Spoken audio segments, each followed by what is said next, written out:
Hello, and welcome to an episode of how we are using First at Home and the other resources that we have built out this year in the community to continue skill building and learning.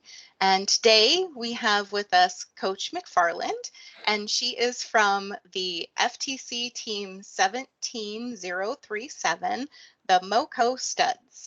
And she is going to share how her team used First at Home and worked their way through this season and kind of give some tips of what you guys can do if you're looking to use First at Home over the summer. So thanks for being here, Coach. Thank you.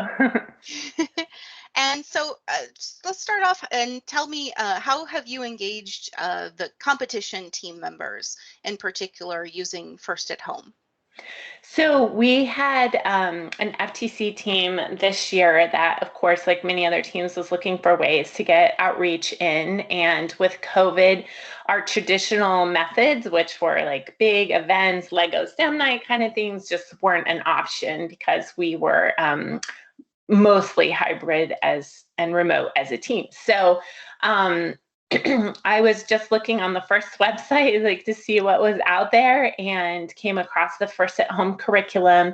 And my husband and I were actually coaches for an FLL team as well. So that team was not currently meeting. So it seemed like this was a way that our FTC team could still mentor the FLL team on a periodic basis this year. And so we decided to we just scheduled one to begin with and kind of looked through the First at Home curriculum and found the class on designing like a boat, a survival, like, shipwreck scenario, Yep. what needs to be in the boat. And so we scheduled the class for like an hour and a half. And we not only did we invite our FLL team members, but we also selected like a handful of their friends just from school, just kind of like an intro to FIRST programming. And it went really well. Like the students really were engaged with the activity. I think for that first one, we actually scheduled it on a day off of school, so they were kind of bored anyway. So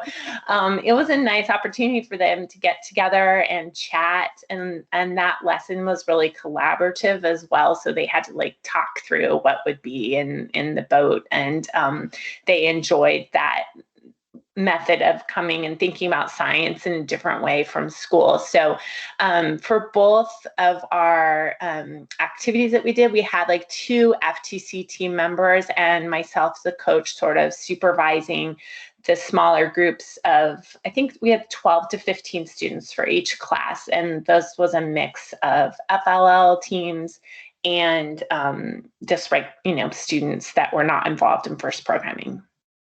That sounds amazing. I love how you brought in other kids and got them to participate as well, because it is a great introduction to FIRST and STEM and the fun that you can have with hands-on learning. So very cool.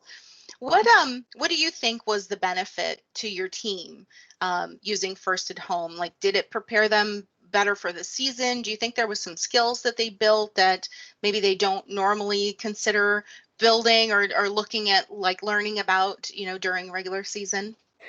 Well, I guess, there's 2 teams that we're talking about here. We've got the FTC perspective and the FLL perspective. So from the FTC perspective, I mean, obviously we had to get in some outreach time. So for the team members that were providing, like coaching the younger kids, that was a great different skill that they hadn't really worked on very much. I put them in charge of small groups, so they were really working through facilitating and time management, helping students learn the engineering process, like brainstorming and design, and in a very shortened time frame. So that was good, for them to work on their mentoring skills. And then from the younger perspective, like for the FLL team members, they were without a season completely in our case. And so it was nice for them to sort of be back in that first world, even if it was a short amount of time. And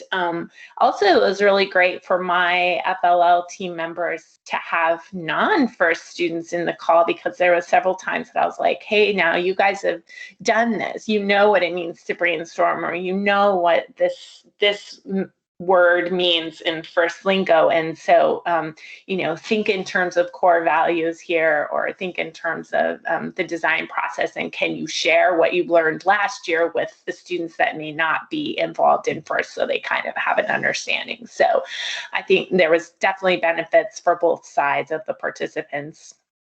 And then, of course, for our FTC team, it was also great for us to be able to communicate with other FTC teams after the season to say, like, hey, we did this, it was successful, we'd love to share what we did. And so in turn, we've been able to share that with other FTC teams, and that was encouraging to us as well, that other people thought that what we did was a good idea.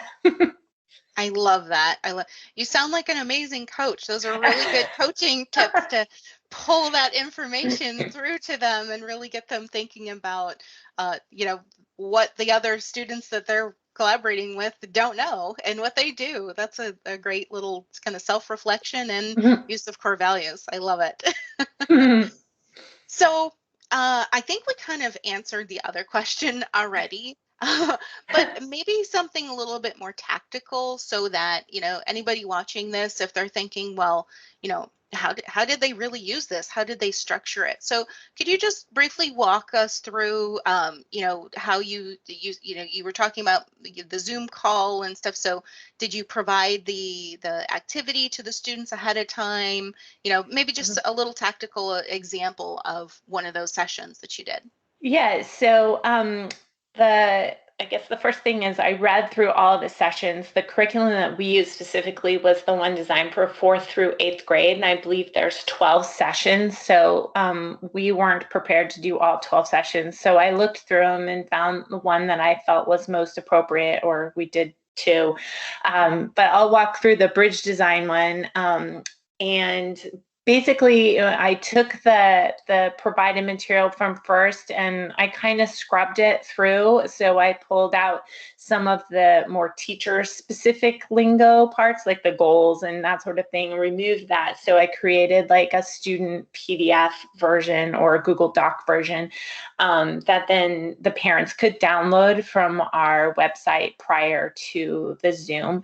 And then we just created an e-bite with those that we wanted to invite with the Zoom session, or you could use a Google Meet or whatever. It was assumed that all of our students had a way to access Zoom, because that they've been doing virtual school. So that wasn't something that we had to worry about.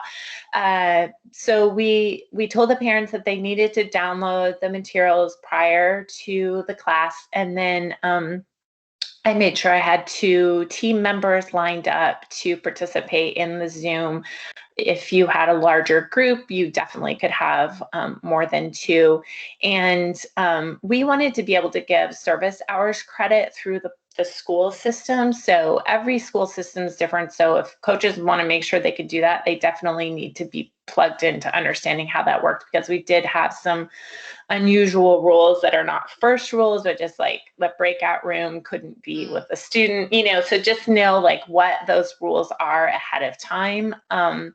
And then during the session, we did break the groups into smaller sizes so that the brainstorming could be collaborative, and everybody would have a chance to talk through it. And my FTC team members really each had their own group in a separate breakout room, and I would like pop back and forth between them, just making sure everybody stayed on track. And we always made sure towards the end that the students had plenty of time to share their designs, because we really wanted to encourage like the communication and being able to talk through like what those design skills are. And it was interesting because different groups moved at different paces. We definitely, the bridge design introduces Tinkercad, and one of the groups had more boys and the other group had more girls, and the girls definitely liked like the drawing design, and the boys were like super interested to get into the Tinkercad, but both of them got into it, and that was so fantastic because we did have like parent feedback saying like, hey, my kid had never seen Tinkercad before, and after this class, like, he was really playing around with it and learning how to use it. And so that was so encouraging just to see, like, just from the introduction of like 20 minutes that, you know, he felt confident enough to go in and play around and just kind of learn on his own. So yeah, and our sessions lasted about an hour and a half, and really that was about it. I think for the bridge session particularly,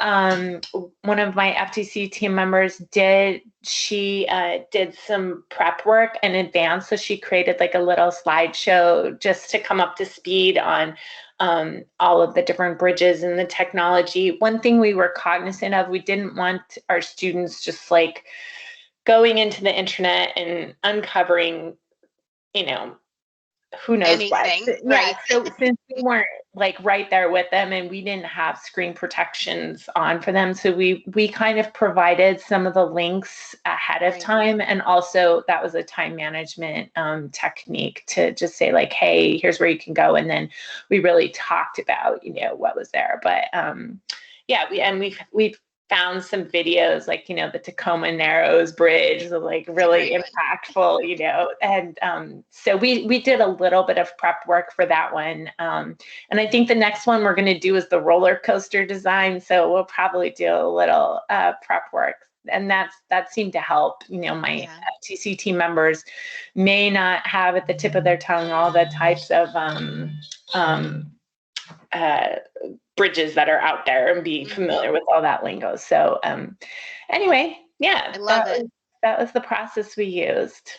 I thank you for going through all those details. I'm sure, you know, others that are going to watch this are going to be inspired. Other coaches and even team members, you know, will understand and maybe find some inspiration in how you guys have structured it. And I love you said something right off the bat that is 100% how First at Home is intended. You took it and you modified it for your students, right? And that's how it's supposed to be. It fits a lot of different audiences, and so when you design for different audiences, it's going to, you might have too much for some and you might have too little for others, but you both expanded where you needed to for your students and adjusted and took away what they didn't need, but sounds like they had an amazing experience. So thank you so much for being here, and thank you for sharing what you have done. And I look forward to hearing all of the amazing things that your team does in the future. Yes, thank you so much for creating the curriculum, and it's great. It's a great resource out there. So I encourage the teams to take a look at it.